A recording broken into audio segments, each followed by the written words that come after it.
আসসালামু আলাইকুম, বিসমিল্লাহির রহমানির রহিম। সুপ্রিয় শিক্ষার্থীবৃন্দ, তোমরা যারা সপ্তম শ্রেণীতে পড়ো, তোমাদের ইসলাম শিক্ষা বই থেকে পঞ্চম অধ্যায়ের সকল প্রশ্নগুলো আজকে আমরা আলোচনা করব। সকল প্রশ্নের উত্তর। প্রথমে ছিল বহু নির্বাচনী প্রশ্ন। এক ছিল কোরআন মাজিদে কার কাহিনীকে আহসানুল কাসাস বা সর্বোত্তম কাহিনী বলে আখ্যায়িত করা হয়েছে? ক ছিল হযরত ইসমাঈল আলাইহিস সালাম, খ ছিল হযরত ইউসুফ আলাইহিস সালাম, গ হলো হযরত ফাতিমা রাদিয়াল্লাহু আনহা, ঘ ছিল হযরত ওসমান রাদিয়াল্লাহু তাআলা আনহু। উত্তর হবে খ, হযরত ইউসুফ আলাইহিস সালাম।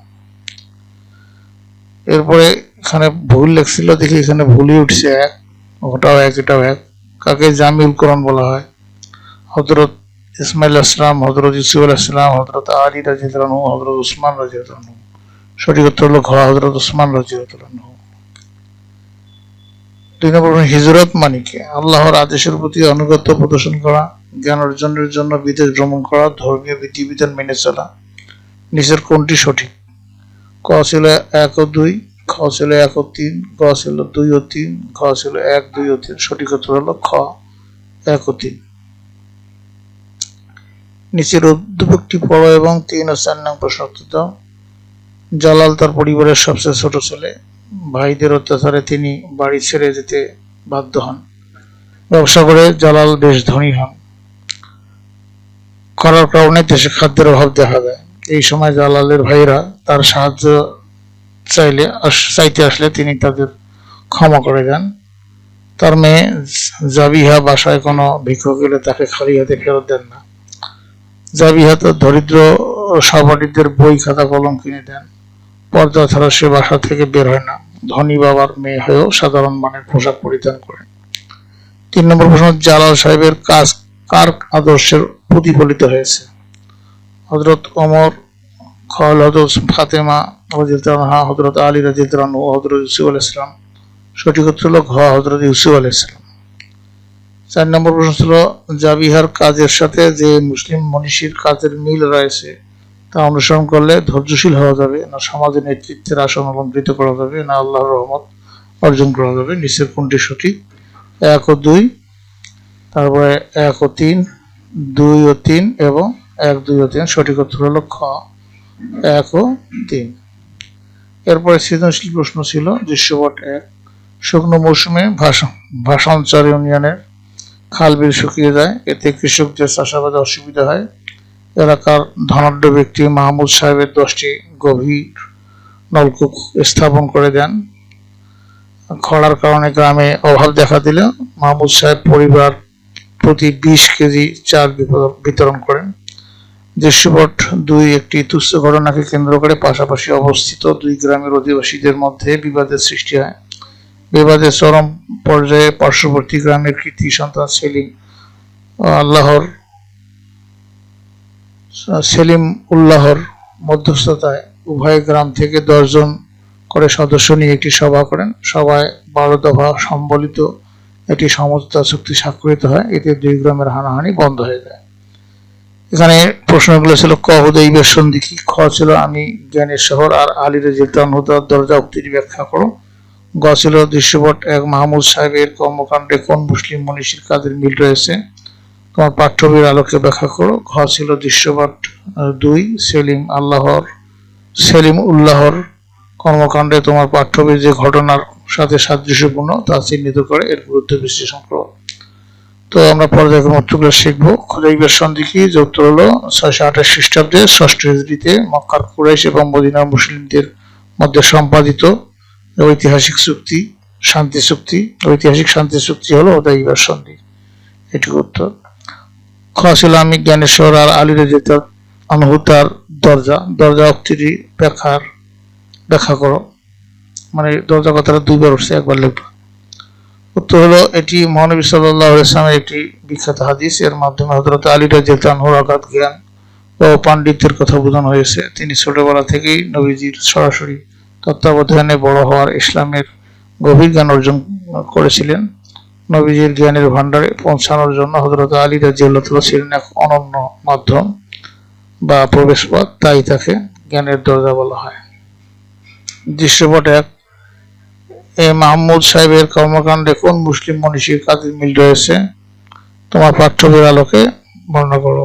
উত্তর হলো যে মাহমুদ সাহেবের কর্মকাণ্ডে ইসলামের তৃতীয় খলিফা হযরত ওসমান রাদিয়াল্লাহু আনহু এর কাজের মিল খুঁজে পাওয়া যায়। হযরত ওসমান রাদিয়াল্লাহু তাআলা আনহু ছিলেন অত্যন্ত দানশীল। তিনি নিজের অর্থ ব্যয় করে মদিনায় বীর রুমা নামক কূপ কিনে সাধারণ মানুষের জন্য ওয়াকফ করে দিয়েছিলেন। এছাড়া দুর্ভিক্ষের সময় তিনি শত শত উট বোঝাই খাদ্যশস্য অভাবীদের মাঝে বিলিয়ে দেন। উদ্দীপকের মাহমুদ সাহেবও খরা ও অভাবের সময় কৃষকদের পানির জন্য নলকূপ খনন ও চাল বিতরণ করেছেন। আত্মমানবতার সেবা এবং মানুষের প্রয়োজনে নিজের সম্পদ অকাতরে বিলিয়ে দেওয়ার এই মানসিকতা হযরত ওসমান রাদিয়াল্লাহু আনহু এর মহান আদর্শের প্রতিফলন। ঘ ছিল দৃশ্যপট ২ সেলিম উল্লাহর কর্মকাণ্ডে তোমার পাঠ্যবীর যে ঘটনার সাথে সাদৃশ্যপূর্ণ তা চিহ্নিত করে এর গুরুত্ব বিশ্লেষণ করো। উত্তর হল দৃশ্যপট ২ সেলিম উল্লাহর কর্মকাণ্ডে আমার পাঠ্যবইয়ের মদিনা সনদের প্রতিফলন দেখা যায়। মদিনার বিবাদ মেটাতে মহানবী সাল্লাল্লাহু আলাইহি ওয়াসাল্লাম যেমন একটি লিখিত সনদ তৈরি করেছিলেন, সেলিম উল্লাহ ২ গ্রামের শান্তি রক্ষা ১২ দফার একটি চুক্তি করেছিলেন। মদিনা সনদের গুরুত্ব: ১. শান্তি প্রতিষ্ঠা। এই সনদের মাধ্যমে মদিনায় দীর্ঘদিনের রক্তক্ষয়ী যুদ্ধ বিবাদ বন্ধ হয়েছিল। ২ ছিল জাতীয় ঐক্য। মুসলিম, হিন্দু, ইহুদি নির্বিশেষে সবাই মিলে একটি সাধারণ জাতীয়তা ঐক্যের ভিত্তি পেয়েছিল। ৩ হলো বিবাদ মীমাংসা। যে কোনো বিবাদ আলাপ আলোচনা বা চুক্তির মাধ্যমে মিটিয়ে ফেলার নিয়ম চালু হয়েছিল। সেলিম উল্লাহর এই উদ্যোগটি মদিনা সনদের মতোই একটি শান্তিপূর্ণ ও সুশৃঙ্খল সমাজ গঠনের উজ্জ্বল উদাহরণ, যা হানাহানি রোধে অত্যন্ত গুরুত্বপূর্ণ।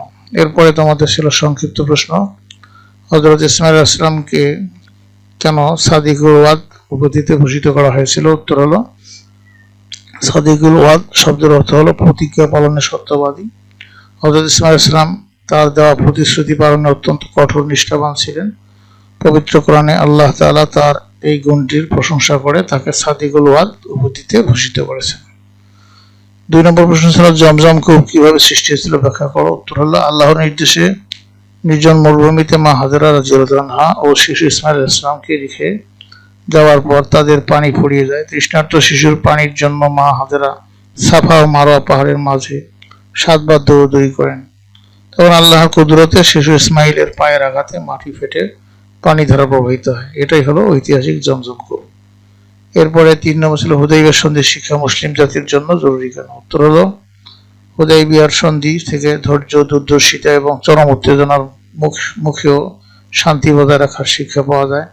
এই সন্ধি প্রমাণ করে যে কৌশলগত পিছুটান বা আপাত পরাজয় অনেক সময় বড় বিজয়ের পথ সুগম করে। মুসলিম জাতির ঐক্য শৃঙ্খলা বজায় রাখতে এই শিক্ষা অত্যন্ত জরুরি। ৪ নম্বর ছিল মদিনা সনদের ফলাফল মুসলমানদের জন্য গুরুত্বপূর্ণ কেন? উত্তর হলো মদিনা সনদের ফলে মদিনার একটি স্বাধীন সার্বভৌম ইসলামী রাষ্ট্র প্রতিষ্ঠিত হয় এবং মহানবী সাল্লাল্লাহু আলাইহি ওয়াসাল্লাম সর্বসম্মত নেতা হিসেবে স্বীকৃতি পান। এই সনদের কারণে মুসলিমরা মদিনায় সামাজিক ও রাজনৈতিক নিরাপত্তা পায়, যার ফলে আরবের বুকে ইসলাম দ্রুত প্রচার ও প্রসারের সুযোগ তৈরি হয়। ৫ নম্বর প্রশ্ন ছিল হযরত আলী রাদিয়াল্লাহু আনহু এর রাজনৈতিক জোট কেন গঠন করেছিলেন? উত্তর হলো খলিফা হওয়ার পর হযরত আলী রাদিয়াল্লাহু আনহু রাষ্ট্রের অভ্যন্তরীণ বিশৃঙ্খলা দমন, বিদ্রোহী গোষ্ঠীর অপতৎপরতা বন্ধ এবং প্রশাসনিক স্বচ্ছতা ফিরিয়ে আনার লক্ষ্যে রাজনৈতিকভাবে সচেতন এবং অনুগত সাহাবীদের নিয়ে একটি সুসংগঠিত জোট গঠন করেছিলেন। মূলত রাষ্ট্রের শান্তি ও সংহতি বজায় রাখাই ছিল এর প্রধান উদ্দেশ্য। প্রিয় শিক্ষার্থীবৃন্দ, তোমাদের এই পঞ্চম অধ্যায়ের সমস্ত প্রশ্নের উত্তর দেওয়া হলো। তোমাদের পুরো বইটি ধারাবাহিকভাবে ভিডিও ক্লাস এবং প্রত্যেকটা অনুসরণের এরকম প্রশ্ন উত্তর দেওয়া হলো। এগুলো যদি তোমরা ঠিকভাবে পড়ো, আশা করি ভালো রেজাল্ট করতে পারবে এ বিষয়ে। তো তোমাদের সার্বিক মঙ্গল সুস্বাস্থ্য কামনা করে এবং পরবর্তী ক্লাস দেখার আমন্ত্রণ জানিয়ে আজকে বিদায় নিচ্ছি। খোদা হাফেজ।